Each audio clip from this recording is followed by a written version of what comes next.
দিয়ে fail bro. গান তো গাইতে তো আমার কোনো প্রবলেম নেই, কিন্তু ওই মাস্টার তো শুনলে পরেই বিপদ। স্যার আসতে এখনো দেরি আছে, তুই গান শুরু কর ব্রাদার। বেশ শোনাচ্ছি, কিন্তু খুব ছোট করে। তুই ছোট করে শোনা ব্রো। শোনাচ্ছি। হাতে চাবি নিয়ে বসে আছে ভগবান, একদিন খুলে দেবে ভাগ্যের তালা। ভক্তরা আমাকে করবে পুজো, দেবে গলায় মালা। আমি নায়ক হব, মহানায়ক হব, আমি নায়ক হব, মহানায়ক হব। হাতে চাবি নিয়ে বসে আছে ভগবান, একদিন খুলে দেবে ভাগ্যের তালা। ভক্তরা আমাকে করবে পুজো, দেবে গলায় মালা। আমি নায়ক হব, মহানায়ক হব, আমি নায়ক হব, মহানায়ক হব। কে নায়ক হবে? কে কে কে নায়ক হতে চায়? স্যার, ওই লেবু নায়ক হতে চায়। তাই নাকি? দেখ লেবু, ওই হিপি মার্কা হলুদ রঙের চুল রাখলেই নায়ক হওয়া যায় না। নায়ক হতে গেলে ভালো চেহারা লাগে। তোর যা ওই বগের মতো চেহারা, তোকে দেখলেই মনে হয় দেশে মহামারী লেগেছে। স্যার, আমি নায়ক হতে চাই না, ওই তো একটা গান বটে। Good morning sir. ঘেটু, তোর এই কায়দা করা গুড মর্নিং বলা বন্ধ কর, না হলে কিন্তু তোর জিভ টেনে আমি ছিঁড়ে ফেলবো। এই তোরা বস সবাই। কালু, আজ তোকে রাস্তায় দেখলাম, তুই সাইকেলটা ঠেলে ঠেলে নিয়ে স্কুলে আসছিলি। তুই সাইকেলটা চালিয়ে চালিয়ে নিয়ে আসছিলি না কেন? স্যার, আজ আমার স্কুলে আসতে একটু দেরি হয়ে গেছিল, তাই সাইকেলে ওঠার টাইম পাইনি, তাই সাইকেলটা ঠেলে ঠেলে নিয়ে আসছিলাম। বলিস কি, সাইকেলে ওঠার টাইম পাসনি তাই সাইকেলটা ঠেলে ঠেলে নিয়ে আসছিলি? আজ বাড়ি যাবার পথে তোর মাথাটা একবার ডাক্তারখানায় চেক করিয়ে নিস। ঘেটু, তোকে কাল দেখলাম ওই বাস স্ট্যান্ডের পাবলিক টয়লেটের সামনে বসে আছিস, কি ব্যাপারে? স্যার, ওই পাবলিক টয়লেটটা আমাদেরই, আমি ওখানে বসে পয়সা নিচ্ছিলাম। বলিস কি, ওই পাবলিক টয়লেটটা তোদের? তো পায়খানা প্রস্রাব করার জন্য লোকের কাছ থেকে ক টাকা করে নিস? স্যার, পায়খানা করতে 5 টাকা আর প্রস্রাব করতে 3 টাকা করে নি। ধর যদি কেউ পায়খানা করার সময় প্রস্রাবও করে ফেলে, তাহলে কি তার কাছ থেকে 5 আর 3 মানে 8 টাকা নিস? না স্যার, পায়খানা করার সময় কেউ প্রস্রাব করলে তাকে আর প্রস্রাবের জন্য আলাদা করে টাকা দিতে হবে না।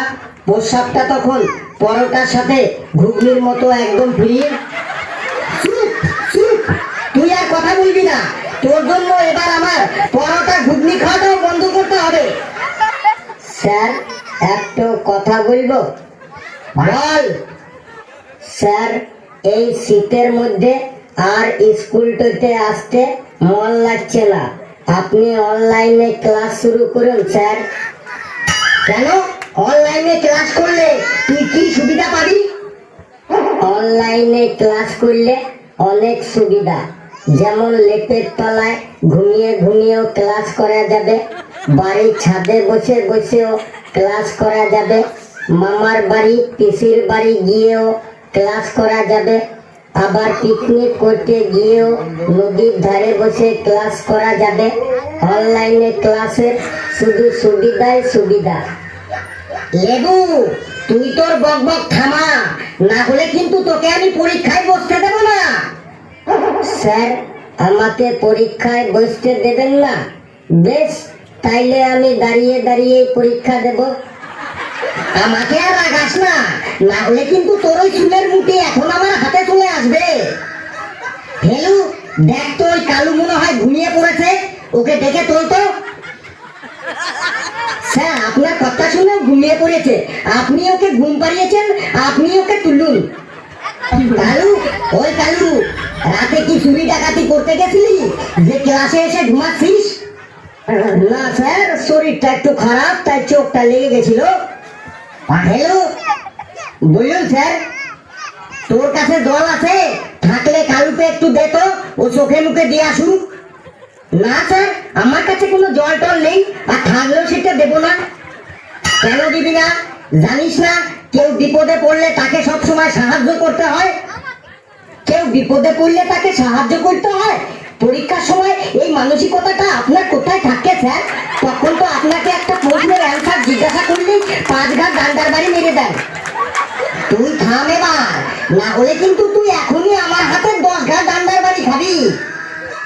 পেশি, তুই দাঁড়া, তুই বল পুরুষ কয় প্রকার ও কি কি? স্যার, পুরুষ 3 প্রকার, উত্তম পুরুষ, মধ্যম পুরুষ আর ল্যাম পুরুষ। তুই এই 3 পুরুষের সংজ্ঞা বলতে পারবি? হ্যাঁ স্যার, পারবো। বল তাহলে। স্যার, যে পুরুষের অনেক অনেক অনেক অনেক টাকা আছে তাকে উত্তম পুরুষ বলে, আর যে পুরুষের মোটামুটি টাকা পয়সা আছে তাকে মধ্যম পুরুষ বলে, আর যে পুরুষের কোনো টাকা পয়সা নেই শুধু নামেই পুরুষ তাকে ল্যাম পুরুষ বলে। যে পুরুষের অনেক টাকা আছে তাকে উত্তম পুরুষ বলে, তাই তো? এই তুই বেঞ্চের উপর দাঁড়া তো, তুই বেঞ্চের উপর দাঁড়া। ঘেটু, তুই দাঁড়া, তুই বল কি করলে আমাদের বুদ্ধি বাড়ে? স্যার, ঘরে চোর ঢুকলে তাকে না ধরে তাকে পালানোর সুযোগ দিতে হবে, তাহলেই আমাদের বুদ্ধি বেড়ে যাবে। কেন কেন চোরকে পালাতে দিতে হবে কেন? স্যার, আপনি তো আগের দিন বলেছিলেন চোর পালালে বুদ্ধি বাড়ে, তাই চোর পালালেই আমাদের বুদ্ধি বেড়ে যাবে। তোরা যা এক একটা গুটি যন্ত্র হয়েছিস না, তোদের সামনে তো দেখছি আর কোনো কথাই বলা যাবে না। এই তুই এই বেঞ্চের উপর দাঁড়াতো, বেঞ্চের উপর দাঁড়া। লেবু, বলুন স্যার। লেবু, তুই বল সম্রাট শাহজাহানের বউয়ের নাম কি ছিল? স্যার, লোকের বউয়ের খোঁজ খবর রাখার মতো অভ্যাস তো আমার নেই বটে। আপনার অন্য কোনো প্রশ্ন থাকলে জিজ্ঞাসা করতে পারেন বটে। এই কি আছিস, আমাকে ধর, না হলে কিন্তু আজ আমি ওই লেবুকে হাড়গোড় ভেঙে পার্সেল করে ওর বাড়ি পাঠিয়ে দেবো। তুই বেঞ্চের উপর দাঁড়া লেবু। ফেলু, বলুন স্যার। তুই একটা খুব সুন্দর দেখে কবিতা শোনাতো। কবিতা? স্যার শোনাচ্ছি স্যার, একদম নতুন কবিতা। মটর কলাই গড়লো গড়লো ডাকতে ভাঙে না, আর ওই পাড়ার শাশুড়িরা বৌমা চেনেন না, তাই হাটে গেলাম বাজারে গেলাম কিনে আনলাম আদা, আদা খেয়ে মধ্যে বাবা হাত যে কাদা দাদা, ড্যাং ড্যাং ড্যাং জামাই এসেছে, বাবা ফ্যান খাবার ডিব্বা আটা ভেঙে ফেলেছে, পান খেয়েছি পিচ ফেলেছি দাঁত করেছি ছোলা, আমার বন্ধুর নাম রেখেছি মুড়ি ভাজা খোলা, হ্যাঞ্চার ফুল থোকা থোকা কানে গুজেছি, আর বর্ধমানের ডালা এসে লুচি ভেজেছি। এই বেশি টাকা দিয়ে বিয়ে দিয়ে দেবো, কেন্দ্রে মরে যাবি। সে কেমন লাগলো কবিতাটা? এটা কবিতা? এটা কবিতা? এটা কোন দেশি কবিতা শুনি? স্যার, এই কবিতাটাই তো এখন সব জায়গায় চলছে স্যার, একদম পপুলার কবিতা। হ্যালো, চারিদিকে তো এখন মেলা চলছে তাই না? হ্যাঁ স্যার। বেশ, তুই ওই মেলা নিয়ে একটা কবিতা শোনাতো। স্যার, মেলা নিয়ে কবিতা শোনাচ্ছি স্যার।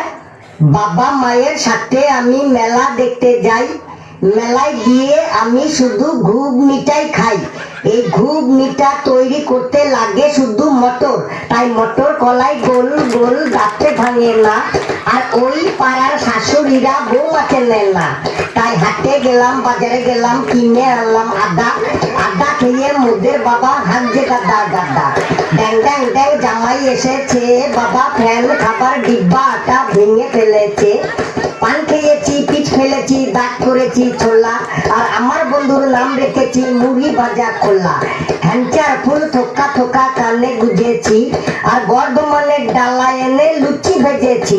এই বেশি টাকা নিয়ে বিয়ে দিয়ে দেবো, কেন্দ্রে মরে যাবি। স্যার, কেমন লাগলো স্যার মেলা কবিতাটা? ছেলেটাকে আজ মটর কলাইতে ধরেছে বটে। আবারও সেই মটর কলাই? স্যার, মেলায় গিয়ে আমি ওই ঘুগনিটাই খাই, আর ওই ঘুগনিটা তো মটর কলাই দিয়েই তৈরি স্যার। নে ফেলু, তুই এবার ফুটবল খেলা নিয়ে একটা কবিতা বলতো। তুই যদি বুনল হোস তাহলে আমিও বাঘা তেঁতুল। দেখি তুই এবার ফুটবল খেলার মধ্যে মোটর কলাই আনিস কি করে। নে, ফুটবল খেলা নিয়ে একটা কবিতা বল। স্যার, ফুটবল খেলা নিয়ে কবিতা এত সহজ? শোনাচ্ছি স্যার। সব খেলার প্রিয় খেলা ফুটবল খেলা ভাই। এই ফুটবল খেলায় তারাই জেতে যারা দেয় গোল। তাই গোল গোল মোটর কলাই দাঁতে ভাঙে না। আর ওই পাড়ার শাশুড়িরা বৌমা চেনে না। তাই হাঁটতে গেলাম, বাজারে গেলাম, কিনে আনলাম আড্ডা। আড্ডা খেয়ে মধ্যে বাবা হাঁটছে দাদা দাদা। ড্যাং ড্যাং ড্যাং জামাই এসেছে, বাবা ফ্যান খাবার ডিব্বা আটা ভেঙে ফেলেছে। পান খেয়েছি, পিচ ফেলেছি, দাঁত করেছি ছোলা। আমার বন্ধুর নাম রেখেছি মুড়ি বাজা খোলা। খাঞ্চার পুরো থোকা থোকা খানে গুজেছি। আর বর্ধমানের ডালা এনে লুচি ভেজেছি। এই বেশি টাকাই নিয়ে বিয়ে দিয়ে দেবো। এখন তুই কেমনে যাবি? স্যার, কেমন লাগলো ফুটবল খেলা নিয়ে কবিতাটা?